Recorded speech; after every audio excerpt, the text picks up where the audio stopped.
So the last point was really emphasizing how the Beinoni has the power, the complete power, to push off any negative thoughts, speeches, or actions that may permeate those three realms.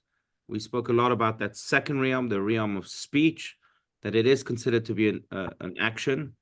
And therefore, if we wish to become Beinonis, we also have to have full control over that realm.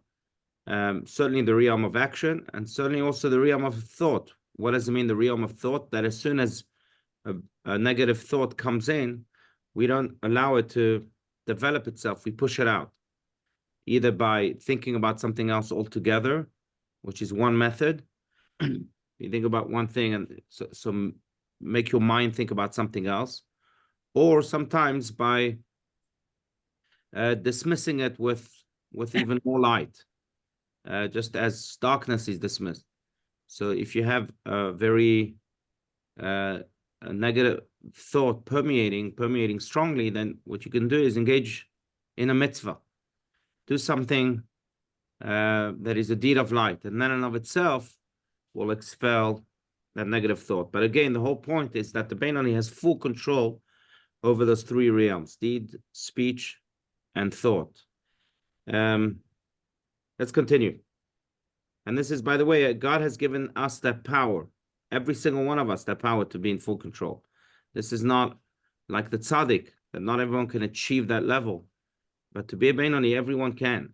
And that's because everyone has given us the power, again, to be in full control of those three realms.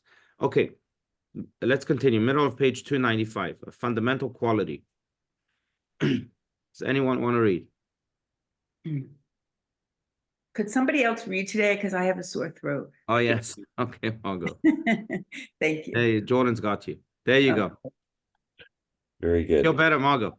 Thank you. Yeah. Thank you. A fundamental quality of the human being grants his mind the power to rule over the desires of the heart, even in thought and certainly in speech and action. This does not mean that exercising this innate power is easy, that all one needs to do is to think a certain thought and the heart will automatically follow the mind. It means in this context that a person can consciously compel himself not to think certain thoughts. He cannot prevent them from coming to mind. One has no control over this, but he has sufficient control to prevent their realization. If, for instance, someone is told not to think about polar bears, he cannot stop them from coming to mind, but he can prevent himself from thinking about them by immediately turning his mind to something else as soon as the thought arises. Right. And as we said, it's turning the mind to something else, or engaging the self with a deed, with something else. Because very often, if we had to analyze this, where do these foreign thoughts come from? They may come from, yes, looking at polar bears, like Rabbi Stein says here.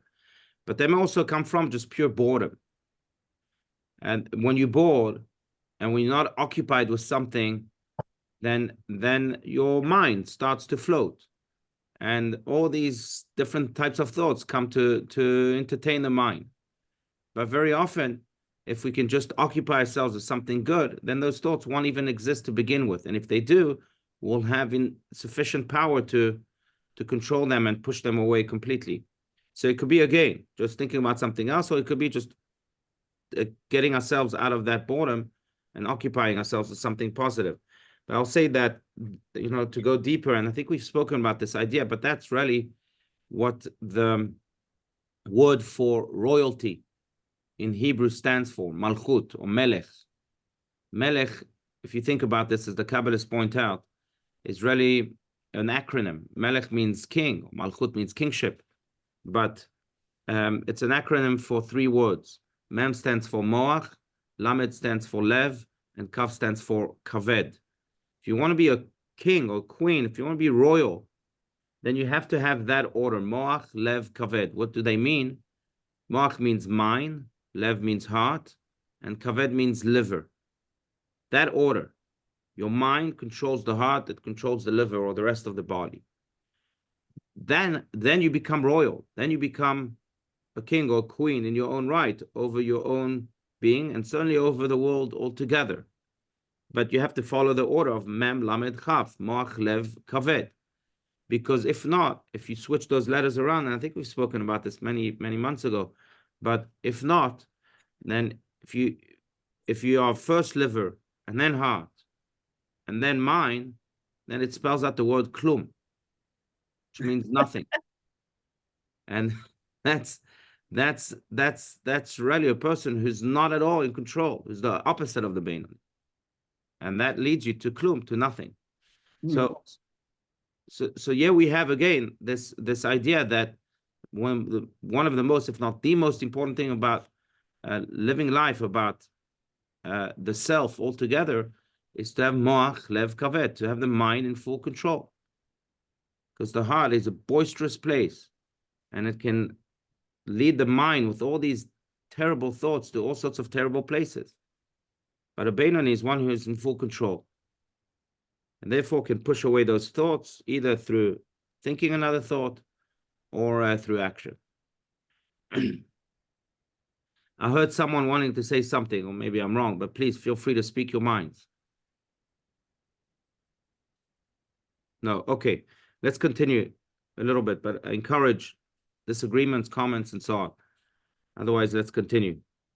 Last paragraph here, 295. This applies only. I was just going to say, I can't remember the last time I thought about a polar bear, but something tells me the rest of the day I'm going to be thinking about polar bears. You see, you see how powerful. That's a perfect example, because yeah, I think you told us Rabbi Steinsaltz was a zoologist, Mhm. so I'm not surprised at this example there. That's right. Our Steinsaltz loved animals. He would often say that he loves creatures on 4 legs. On 2 legs, not all of the time. But Okay. yeah, he loved polar bears, and he would also often say, he said this to me, that if he could, he would grow a cheetah in his backyard. Huh? I think that was his favorite animal. Wow. Favorite bird was a condor. Nice. Not to deviate, I had the privilege of being in the San Diego Zoo with him. Actually, multiple zoos, but San Diego, he had a lecture in San Diego, and during a break, he said, "Take me to the zoo. I want to go see the animals." Yeah, they have a panda over here. By the way, I don't know if the panda is still there, but back then, this was what, 10 years ago, a little less maybe. They had a panda, and he wanted to see a panda because he had never seen a panda. And to be in the zoo with Robert Strauss is an experience in of itself. First of all, he knew everything about every animal, everything, from a biological, zoological standpoint. But he also knew how to find the connection of the animal to life and to the Tanakh, where they are, where do they appear in the Bible, what they teach us, and so on. So there's a lot to learn from animals, even from polar bears. Beautiful. Yeah. Okay. Okay. This applies. Just one lesson, since I already mentioned it, and I'm sorry to interrupt, but apparently the panda, if I'm not mistaken, loves chocolate, but he can't have chocolate because it's poisonous for him. And he was going on and on about this when he was watching the panda. He said it wasn't as impressive. The panda wasn't as impressive for him as he thought it would be when he first saw it. But he said it's a lesson in life. Some things are delicious, but they're not good for us. They're poisonous for us. Speaking of the Beinoni, so we have to have the control of saying no. Yeah, I don't believe the polar bear's in the Tanakh. Sorry? Is the polar bear in the Tanakh? Is the polar bear in the Tanakh? The bear is in the Tanakh. I don't know about the polar bear. Yeah. Anyway, so let's continue. I'm sorry about that. Go ahead. You should have seen a panda with a baby. Then he would have been Then it would be. because it's a very special thing. I got to see at the Washington D.C. at the National Zoo. Oh, really? And the baby just crawls all over the mother. Mother's just laying there exhausted, and the baby panda is just crawling on top and around and over. And she just kind of trying to like, give me a little break. So that's maybe I should have organized it with the zoo manager. They're very cute. Okay. Okay, this applies only when the mind is functioning normally. but that in an abnormal situation, once a certain limit of provocation is exceeded, a person loses the ability to control the spread of the heart's desires. Everyone beyond a certain point is finally dragged into a complex of emotions that is liable to draw him to anything, for better or worse. In such situations, he might even be aware, sometimes very clearly, that he is about to do something that is self-destructive, something that runs contrary to all that is true, right, and good, yet he is powerless to stop himself. Right, and maybe this is why the Talmud says that a person only sins if a spirit of foolishness permeates him. So, it's interesting because the word for sin in Hebrew is a different word than what it means in English. Sin in English connotes maybe impurity or defilement or something like that. In Hebrew, that's not at all the direction. Sin in Hebrew means to miss the mark. Chet. Chet doesn't mean sin. It means missing. Lachti comes from the word to miss. And that's because when we sin, it's not that we are becoming impure and all those other connotations. We might be, but that's not the point. We are just the real point, the essential root issue with sin is that it's making us miss or deviate from our real self, from our real purpose in life. We start exploring all these other directions that have nothing to do with our deeper self and our direction in life. So we miss the mark. And therefore here, when Rabbi Stein says or writes in his commentary that a person knows that he's about to do something very self-destructive, yes, he's powerless to stop him. Sometimes that pull is so strong that there's nothing I can do. There is something you can do, it's control yourself, but it feels like there's nothing you can do. But that comes again from foolishness, from this idea that, oh, maybe this direction is for me, while it's not. You're missing the mark, chet. And that's the biggest issue here with sin altogether. But again, the Beinoni has the ability to control even those spirits of foolishness. To be able to say to himself, all right, yes, I have this tremendous pull to go in that direction, but I'm sorry. That's not me. That's not aligned with me. That I'll be missing the mark. And by the way, this is also consistent with the idea. That's why, if you think about this, if sin is deviation, then teshuvah, repentance, is return. That's what it means. Teshuvah means to return, because if you've missed the mark, now you have to return to yourself. So the way back from sin is return, teshuvah, which is really what teshuvah means. And this again is something that is led, this deviation is led by the heart, not by the mind. We say in the Shema every single day that it starts with the heart. That's what we say. In the third paragraph of the Shema, we say, "V'lo taturu acharei levavchem v'acharei einechem, asher atem zonim achareihem," which means God commands us not to follow the heart. V'lo taturu acharei levavchem. That's literally what it means. Do not follow your hearts. And don't follow your eyes, because the eyes can also trigger all sorts of desires. Oh, I saw something, I saw delicious ice cream, so I have to go all over it. Not that it's a sin necessarily, but maybe it's not something that's good for you, just like the chocolate with the panda. So that's where the problem begins, the heart. And therefore, again, the emphasis here on the mind controlling the heart, so that it doesn't allow the person to deviate from himself or herself. That's the whole idea. Now, it's not saying, let me just clarify, because that's also an important point. It's not saying that the heart is bad. The heart can be very good, right? We need passion in life. We need to be as earnest as the heart is.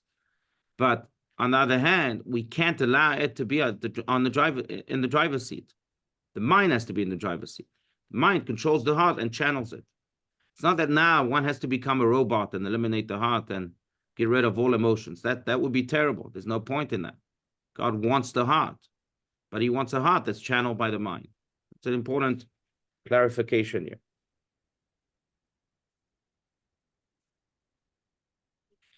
You know, to analyze it, and I know many Hasidic teachings speak about this, but it's interesting because if you think about this, the mind and the heart are two opposite worlds. The mind is very cold and calculated, while the heart is very warm and spontaneous, opposite of calculated. So we have these two poles in our beings. One pole says just, you know, live it up and be spontaneous and give it your all. And it doesn't matter what you see or what you don't see. If you feel that it's good for you, go for it. Follow your heart. So it's a pole that's very, very passionate and heated. On the other hand, you have the mind, which is again the opposite, which is no. Don't just do things irresponsibly. Think about it. Calculate. Let's think before we act. Let's calculate the consequences. Let's be cold. The ultimate human being, and this is what the Beinoni really is, from that perspective, and Hasidic again teachings speak about this, Kabbalah speaks about this. But the ultimate human being is a human being that has found the perfect balance between being calculative and responsible, and yes, a little bit cold and intellectual, yet at the same time, also having the heart and the passion and the emotion behind every thought, speech, and action. How is that achievable? If the mind is in the driver's seat. The mind is there to channel the heart and in a way to cool it down so that it is focused like a laser beam in a perfect direction. If the heart is in the driver's seat, the car goes and deviates. Chet. Again, back to the word sin. There might be a little bit of mind there, but it's going to go in all sorts of directions. So you need almost a mind in order to create that perfect balance between the cold and the heat, between the calculation and the spontaneity of the heart. Okay, let's continue. Unless, again, please, I don't want to be the only one speaking. All right, 296. Turn the page. All the same.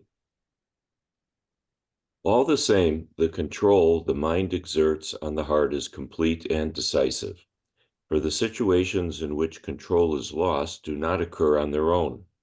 A person loses control when he allows himself to cross a certain threshold. If he allows an emotion or relationship to develop beyond all manageable proportions, he is liable to reach a point of no return. He then becomes subject to emotions and desires that he can no longer stop. Right. And by the way, we see that in sometimes just small actions. It might not be our entire being, right? Sometimes the heart takes control of the self and then we're lost. But sometimes it's with certain action. With this action, in this domain, I'm lost. That's because we've allowed the heart to take over. Again, it's not necessarily referring to, okay, I'm lost now altogether in life. Sometimes it's with one domain, and that's why really the work of the service of God, Avodat Hashem, what's called here in the Tanya, is continuous, because we have to constantly analyze ourselves and analyze every domain and say, okay, in which domain is my heart in control, and in which domain is my mind in control? So it could be sometimes it's just one little thing, but it's true. Sometimes we lose, we let the heart run wild, and then we can no longer find the strength to control that desire. I think that you spoke about, remember the analysis of movies these days, from do your duty to follow your heart. We spoke about that last week or 2 weeks ago, but I will say that it's interesting because, you know, every year in December, forget this association, but some association publishes the most used words in the English language in the past year. So, right. So now, not too long ago, in December of 2023, just 3 months ago, a little less, they published the most used words. It's interesting because it shows you where society is going, right? The most used word, forgot what the most used word was, but I'm on the lookout for different words like I, me, myself. Let's see how egotistic society is. But then one of the most used words that was published is the word feel. And you compare it to previous lists, to 2022, 2021, and you see that feel is just going up the ladder. And it's fascinating because we've become a society that maybe feels too much or that gives too much emphasis to the heart. And we allow the heart to really go wild. So I feel this is right. I feel this is wrong. I feel this is my truth. I feel this is your truth. And I feel this and I feel that. And you ask, where's the mind in all of this? Have we really allowed our hearts to take over and then to deviate ourselves from ourselves? The world of emotion is a very complicated one. And it's not an easy one, certainly. And it has to be channeled. As the Tanya says here 300 years ago, right? Before Freud. But I think that this message, again, resonates especially and profoundly in this generation that feels a little too much, that follows their heart a little too much. Where's the mind? I say to teenagers all the time, you know, the new line is, this is me. This is who I am. Have you heard that before? This is who I am. So I'm not going to change it. That's the way I feel that I am, and that's the way. So I often use the example of the restaurant. If I'm in a restaurant and I see, and I'm on a diet, and then I see this delicious chocolate cake for dessert, and I want it, but I'm on a diet. So if I say this is who I am, then I should eat the chocolate cake. But on the other hand, right, that's what I am. That's what I feel like eating chocolate cake right now. But on the other hand, I'm on the diet. So what do I do? Do I say this is who I am, or do I say this is my diet? If I'm true to myself, then I should eat the chocolate cake. But that's the whole idea. That's the idea of the mind controlling the heart. This is who I am should really relate to our values. Our values maybe are who I am. Right now, my value is diet, and therefore I have to follow that. But if this is who I am is my heart, then we're in trouble. Because your heart will take you away from your values, from your, whether it's a diet or whether it's stronger values. And that's why it's so necessary, especially in a generation like that, to have the mind in control. I feel we have to think better. That's good. You feel we have to feel better? I think we have to We feel have to think better. That's it. Good. Good. Good. Very good. Okay, let's continue. Unless again, please feel free to speak up. But maybe we'll just one more paragraph here. All right, go ahead, Jordan. The mind controls Okay. the heart. The mind controls the heart does not imply that the mind can stop any activity of the heart or develop it by force of will alone. Rather, it expresses the axiom that a person in a state of awareness and consciousness can supervise himself and refrain from certain actions and certain thoughts by not completing every thought that arises within him. This ability not to think through every thought, but rather to disrupt it at a certain point, is an innate advantage of the mind over the heart, of conscious will over unconscious drives. The Benoni is the one who uses his power to repel thoughts that arise from the evil in his soul. The Benoni, unlike the Tzaddik, cannot prevent the eruption of these impulses, but he can prevent them from reaching fruition. They are rejected as soon as they sprout and rise. Right. That's the power. Now, we don't have to allow the thoughts to develop themselves. We can say, okay, stop. I'm getting up. I'm doing something else. I'm thinking about something else. That's how you stop these thoughts from being led by the heart and becoming destructive and a deviation of your true self. Just to say no. Sometimes that's the most powerful word. No, I'm not going there.